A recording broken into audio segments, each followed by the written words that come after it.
ang nag-iisang Diyos at ang layunin ng buhay. Isipin ang isang hanay ng mabibigat na bato na nakasandal sa isa't isa. Kung ang bawat bato ay nakasandal sa nasa likuran nito, at ang nasa likuran nito ay nakasandal din sa isa pa, ang lahat ng bato ay babagsak. Upang manatiling nakatayo ang mga ito, dapat mayroong isang bagay sa dulo na hindi nakasandal sa kahit ano. Isang bagay na sapat ang lakas upang hawakan ang lahat. Isang bagay na nakatayo sa sarili nito at hindi dumidepende sa iba. Ang lahat sa universo ay katulad ng mga batong iyon. Kung paano ang bawat bato ay nakasandal sa ibang mga bato upang manatiling nakatayo, ang lahat sa universo ay nangangailangan ng maraming ibang bagay upang patuloy na umiral.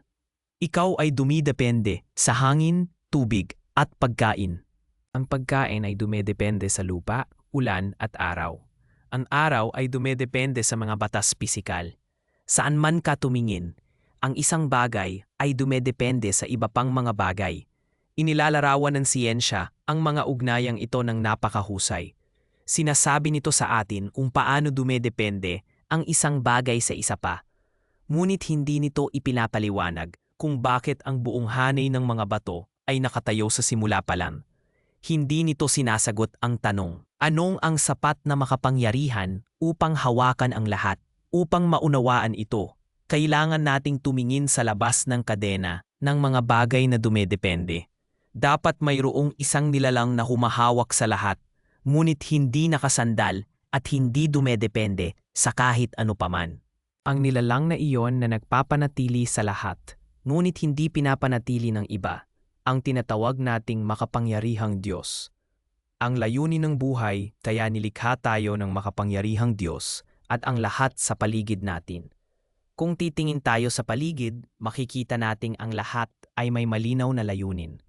Pinapainit ng araw ang mundo at inaangat ang tubig sa himpapawid na bumubuo ng mga ulap. Pinapagalaw ng hangin ang mga ulap. Ang ulan mula sa mga ulap ay nagpapalago sa mga halaman. Ang mga halaman at hayop ay nagbibigay ng pagkain para sa mga tao. Walang anumang bagay sa universo ang mukhang nagkataon lang o walang layunin. Kung ang mga bagay na walang buhay ay may layunin, isang lohikal na tanong ang lilitaw. Bakit nilikha ng makapangyarihang Diyos ang mga tao na malinaw na may pinakamataas na antas ng talino at kamalayan? Upang sagutin ang tanong na ito, nagpadala ang Diyos ng mga propeta upang iparating ang kanyang mensahe sa sangkatauhan. Mula kay Propeta Adan, Noe, Abraham, Moises, David, Solomon, Jesus at Juan, hanggang sa huling sugo, ang banal na Propeta Muhammad, susumakanila nawa ang kapayapaan. Ang bawat propeta ay dumating na may parehong malinaw na mensahe. Nilikha ng Diyos ang mga tao upang sumamba at sumunod sa Kanya. At ang buhay na ito sa mundo ay isang patuloy na pagsubok ng ating pagsunod sa Diyos. Ang bawat gawa, salita, isip at intensyon natin ay itinatala ng mga anghel. Ang sandali ng kamatayan ay kung kailan natatapos ang pagsubok at ang mga resulta ay ibinubunyag. Ang mga namuhay ng may pananampalataya sa makapangyarihang Diyos at gumawa ng mabubuting gawa ay magtatamo ng tagumpay sa paraiso magpakailanman. Ang mga hindi naniwala at nagtakwil sa makapangyarihang Diyos ay magdurusa ng walang hanggang kaparusahan sa impyerno. Paano natin malalaman ang katotohanan? Paano natin malalaman na dumating ang mga propeta? Nag-iwan sila ng mga banal na aklat na natanggap nila mula sa Diyos. Ang lahat ng banal na aklat ay nabago at nasira sa paglipas ng panahon, maliban sa banal na Quran na napanatili ng perpekto hanggang sa araw na ito. Mahigit 40 taon na ang nakalipas. Ngunit paano nating malalaman na ang Quran ay tunay na mula sa makapangyarihang Diyos? Isipin natin ang mga kinakailangang katangian ng Diyos.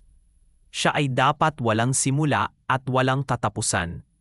Kung siya ay nagsimulang umiral, siya ay dumidepende sa isang bagay na nagpairal sa kanya. Kaya hindi siya maaaring maging ang nilalang na iyon na hindi dumidepende sa kahit ano paman. kung siya ay tumigil sa pag-iral. Kung gayon, hindi siya ang nilalang na pinagdedependehan ng lahat. Dahil ang kanyang katapusan ay magpapahiwatig na ang lahat ng iba ay magwawakas din. Kaya ang Diyos ay walang simula at walang katapusan.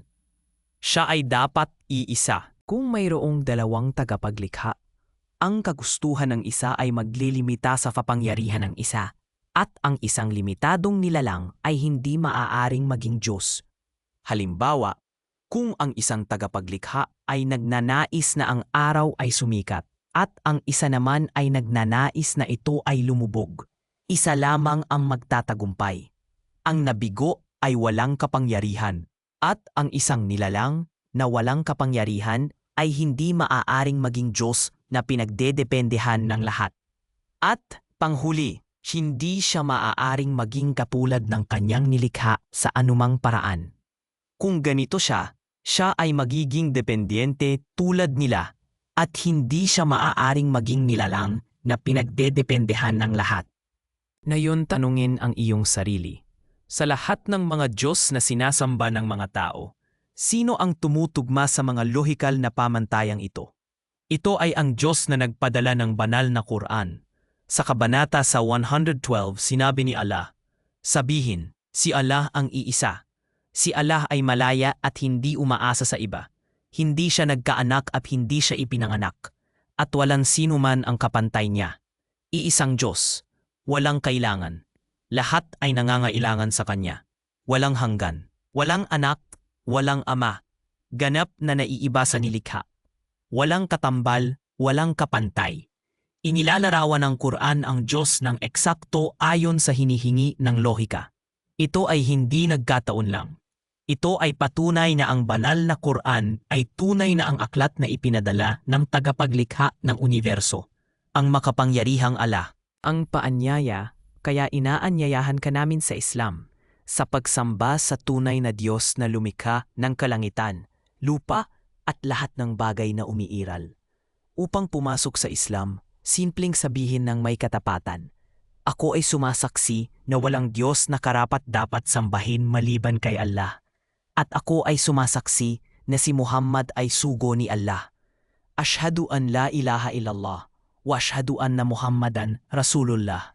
Kung kami ay mali, mawawalan ka ng 3 minuto.